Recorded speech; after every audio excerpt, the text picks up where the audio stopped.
buôn được việc tôi ăn buôn chạch muối quân sầm bát được bao thì khi vót chiaอยู่chỗ năng ai khai hán trong prai đến sốt chia mình trái mình là đòn cái tệ sai hà chiết chết kết pi ở đòn bị giỏi chiết mình là mai này giống mình sẽ mà tập tiếp không ca được ngon bị chia trốn đến tụ cái một buổi chia thì sạc máy bà đang on clay mình smart ở đây thì tôi khó tới luôn ấy mình khai thoi bị ba vậy rằng hiện sai tập tiếp phòng hoa bao luôn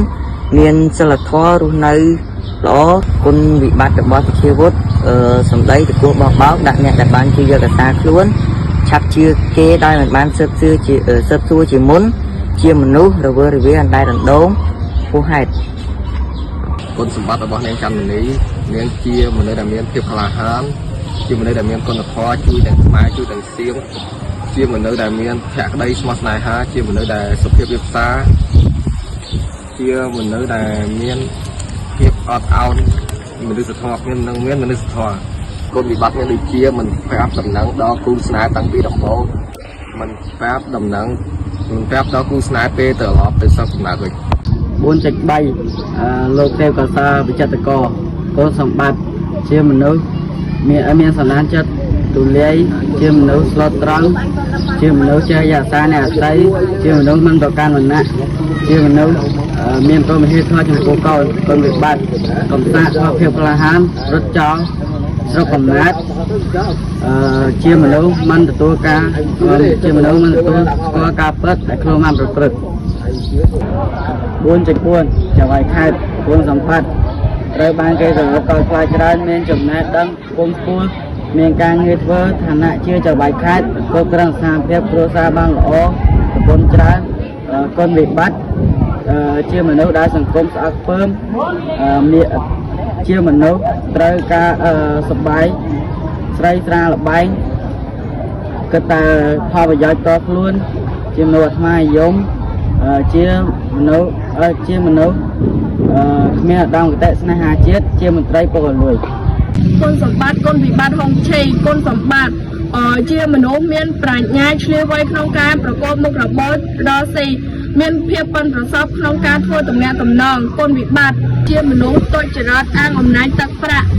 មិនគិតពីផលប្រយោជន៍ជាតិកែងប្រវែងទ្រព្យសម្បត្តិជាតិ4.6 ប្រាម៉ោងក៏គុណសម្បត្តិជាមន្ត្រីស្មោះត្រង់ជាមន្ត្រីស្អប់ពើមការពុករលួយជាមន្ត្រីស្គាល់ពីកលៈទេសៈក៏គុណវិបត្តិខ្វះសេចក្តីសាហាវក្នុងការមិនឃើញផ្ទៃយោបល់ការបាត់បង់មុខដំណើរគិតពីសេចក្តីសុខតខ្លួនមិនគិតពីសេចក្តីសុខអ្នកដទៃ4.7 វេកី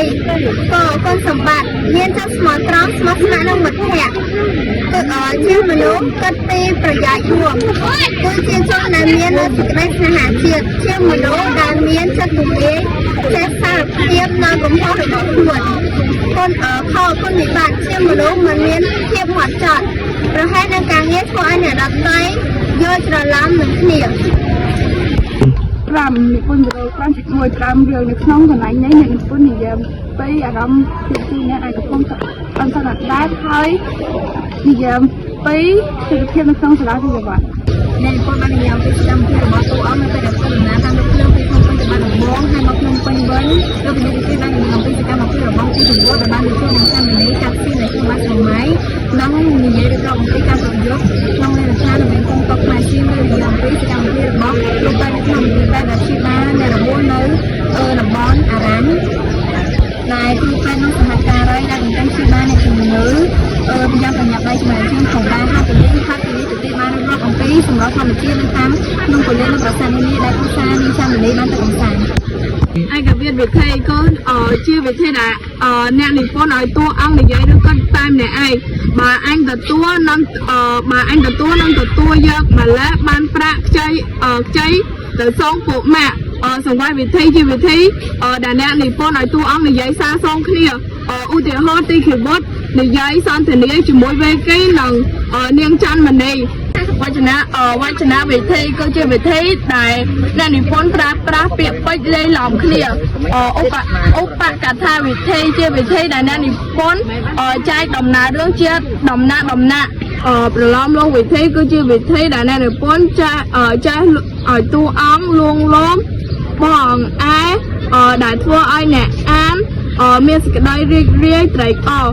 ទីរនវិធីជាវិធីដែលអ្នកនិពន្ធឲ្យតួអង្គមានការព្រាត់ប្រាសមានការព្រាត់ប្រាសគ្នាឧទាហរណ៍តីគីវុឌ្ឍបានខឹងនឹងគ្រួសារនាងច័ន្ទមនីដោយមានការយកច្រឡំ បញ្ចប់រឿងអ្នកនិពន្ធបានបង្ហាញពីតួអង្គបានដោះស្រាយបញ្ហារបស់ប្រទេសជាតិរួចរាល់ហើយទើបបានបង្ហាញពីតួអង្គគិតពីគោលបញ្ចេញស្នេហានិងឲ្យតួអង្គរស់នៅជាមួយគ្នាយ៉ាងសុខសាន្តក្រោយពីបានសិក្សាពី social media ដូចចិត្តរឿងមកហើយយើងបានឃើញថាមានតម្លៃអប់រំយ៉ាងល្អផ្នែកអត្ថរូបអត្ថន័យអត្ថរសនិងបានបង្ហាញពីសិលរូបអារម្មណ៍នៅក្នុងរឿងតាំងពីដើមរឿងរហូតដល់បញ្ចប់រឿងនិងបាននឹងមានអត្ថន័យអប់រំយ៉ាងច្រើនដល់កូនចៅជំនាន់ក្រោយដូចជាតម្លៃអប់រំមានដូចជាសេចក្តីស្នេហាយុត្តិធម៌ការស្អប់ខ្ពើមការពុករលួយការស្រឡាញ់ជាតិទោះបីជាតួអង្គមិនមែនជាជនជាតិខ្មែរក៏អ្នកនិពន្ធឲ្យតួអង្គប្រុសស្រឡាញ់ងប់ងល់និងស្នេហាអ្នកនិពន្ធបានឲ្យតួអង្គប្រុសដោះស្រាយបញ្ហាប្រទេសជាតិជាមុនទើបឲ្យដោះស្រាយបញ្ហាស្នេហាផ្ទាល់ខ្លួនដូចនេះក្នុងនាមយើងជាយុវជនជំនាន់ក្រោយត្រូវចេះថែរក្សាស្នាដៃនេះឲ្យបានគង់វង្ស